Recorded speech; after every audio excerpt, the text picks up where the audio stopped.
So mga brothers, eto na, naupuan na natin tong isa sa mga pinapangarap nating motor, no? Ito po yung Napoleon.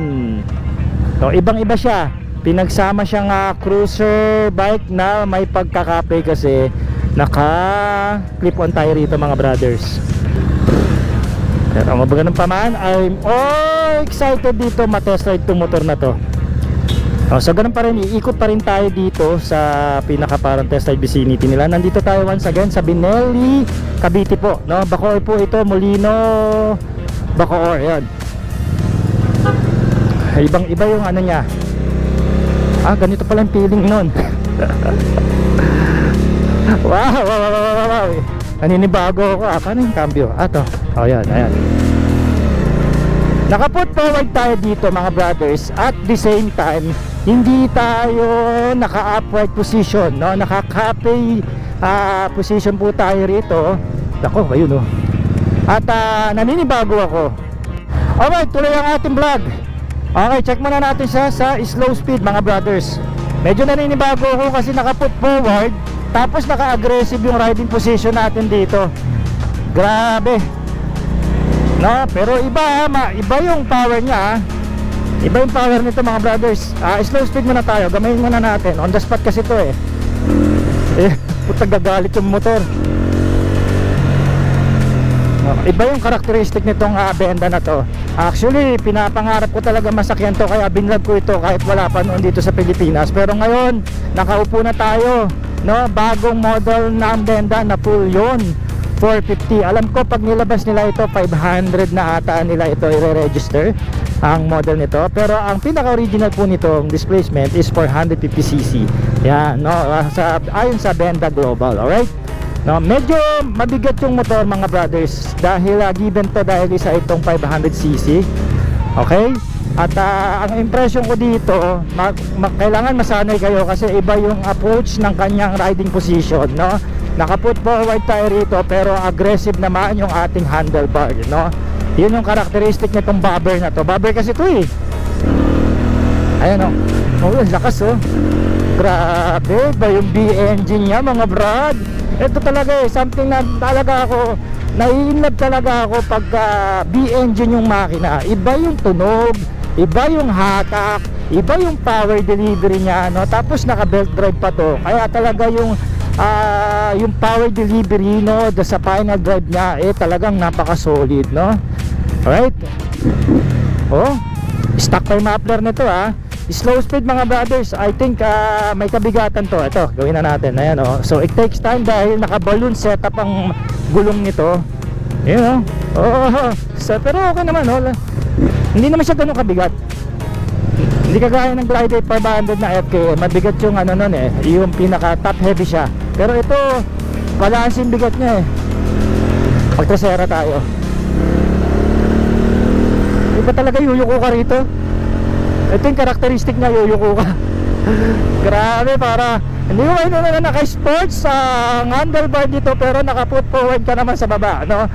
Ayun ang niya. Nakikita ko to talaga sa mga custom cruiser bike, yung ganitong style ng position, no? Cruiser sa baba, sports sa taas. Galit Grabe, ang sungit ang makina nito. Ang ganda ng Tsaka yung engine bay nito, siksik na siksik. Dalhin nga natin dito para ma-check natin siya sa cornering. Yun sarap pag ito motor ko, mag-enjoy ako sa kurbada. Yun lang mga brothers, ang kasamaan palad nito, pang single lang to na tao dahil naka single seat ito. Hopefully pagtagal magbenta ang Binelli tsaka ang Benda ng extra seat kasi syempre hindi naman lahat magugustuhan yung isang model ng cruiser, diba? Syempre gusto naman nila to kasi ito customized, custom na kasi yung datingan nito. Ayan, pwede pala rito bumelte. Malambot ang shifting natin, walang problema, no? Yun lang, mainit yung kanyang engine temperature kasi yung buga ng pan mga brothers is nandito papunta sa atin. So ako, I guess hindi ko ito marirecommend na i-drive nyo na naka-short kayo. Maluluto betlog nyo rito. So balik tayo rito. Alright. Para ako clip on sa Rusi Classic 250 ko, tapos naka-put forward. Sarap pala. May ano rin naman, may advantages din naman. Yun lang, kung meron ka ng di ka sanay at may sakit ka sa likod, diba, maninibago ka rito. Pero yeah, goods. Oh, diba, kung meron kayo overtake, oh, lakas oh. Hindi naman siya mahirap iliko mga brothers. Akala ko na una mahirapan ako liko dito, pero hindi, ang agile niya. Oh.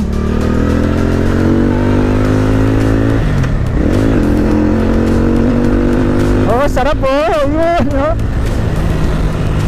Grabe pag ito motor mo, angas mo. Sarap. Ito ka pala, na full yun ha. Grabe ka ha. Yeah. Ito motor na to, wala na kasi kayong babaguhin. Kumbaga, hindi na kayo magpapakustomize, no? Palit-palitan nyo lang ng side mirror, lagyan nyo ng saddlebag. Solve na kayo eh. Depende na lang talaga kung malikot yung utak nyo. Pero yeah, sarap nito. Subukan pa natin yung Chinchilla kung okay din, kasi mas mabigat yun eh. Yun kasi yung standard cruiser nila. Ito kasi yung bobber. Yun lambot, madaling kapain yung neutral nya. Yun lang ang pinakakikita ko ditong issue. Mainit yung singaw ng makina. Ayan oh. Ayan, dito pupunta sa himpan eh, no? Pero ganun pa man, okay lang kasi naka B engine tayo rito. At least naka liquid cool, diba? At I guess papalitan ko ito ng langis na mga 2050 para mag-lessen. Tapos ang susiyan natin dito is nandito sa gilid. Alright? Alright mga brothers, tuloy ang ating review. Oh, sarap oh. Tingnan nyo naman ang tunog oh. Oh, diba? Tangina, parang gigiba ng bahay eh, no? Isang ikot pa, nag-enjoy ako. Ang sarap nito. Right? Well anyway, isa po itong bobber. Ibig sabihin kasi ng bobber, parang kinostomize na cruiser, no? Ginawang single seater, binabago yung handlebars, depende sa trip ng builder. Pero ito, naka-clip on ito, o parang low rise yung kanyang handlebar, no?